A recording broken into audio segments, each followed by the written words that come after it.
Hello, everyone. Welcome. I'm Tom, and I'm here with Michelle. She's a licensed professional counselor. Hello, Michelle. Welcome. Hi, Tom. Thank you. So we're talking about the body's physical response to anxiety. So how does the body respond to anxiety? This is such an important thing to know because we do have a physical response to anxiety, and many people don't realize what goes on in their body when they feel anxious, and then they start worrying that there's something the matter with them, and this often sends people to the emergency room when they think they have something seriously wrong with them, when in fact they are having a panic attack. So this is the first step in knowing how to manage anxiety. So when we have a thought in our prefrontal cortex. That's right behind the forehead. Now, if you have a dog, your dog does not have this. It does not have a prefrontal cortex, so your dog cannot imagine the future. It cannot dream. It cannot think about the past. It cannot make plans of what they're going to do on vacation. Your dog just lives moment to moment. But since we have a prefrontal cortex, this is where we can imagine and dream and use our critical thinking skills and control our impulses. And this is where our imagination can take over when we start worrying about things and we start worrying about the future. So if you have a thought, a worrisome thought, your prefrontal cortex will send a message to your amygdala, which is an almond-shaped part of your brain, right in the back base of your brain. And the amygdala is where our fight, flight, or freeze sensation happens.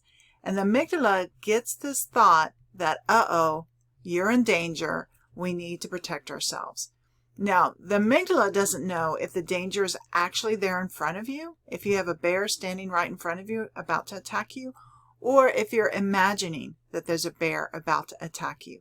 The only thing your amygdala knows is that you're in danger and it needs to go into action. Now, once your amygdala takes over, your prefrontal cortex kind of goes offline. It stops thinking and making decisions. It just allows your body to respond as a reflex.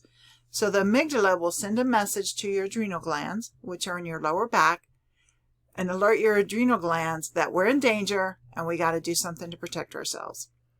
So the adrenal glands will send chemical messengers throughout our body to get our body ready to either fight, flight, or freeze. And so this might mean that our pupils dilate because we have to scan the environment to look for danger. It might mean that our mouth gets really dry because we don't need a lot of saliva when we're in danger. If we've just eaten, we don't need to digest our food. We need all of that energy to protect ourselves. So we're just going to have food sitting in our stomach, and that's why people often get stomach aches. We might have rapid breathing, increased heart rate, whatever is needed to get all of the blood to our arms and to our legs to help us fight, flight, or freeze. And once all of this starts, we just have to let it happen until our body settles down, and then we can think about what just happened. So one of our goals in working with anxiety is to recognize when we have an anxious thought, to try to stop it before the amygdala is alerted so that we don't have to go through this whole body response where we just start feeling very panicked.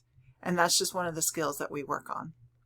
Okay, so that's very interesting and helpful to know that whether or not the danger is real or just imagined, your body still has to go through that physical response.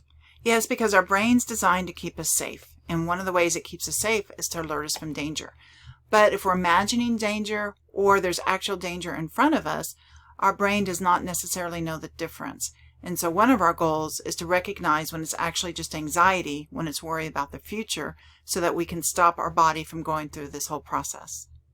Okay, so if you or someone you know is struggling with anxiety, contact your own mental health care provider or you can contact me at michellefadias.com.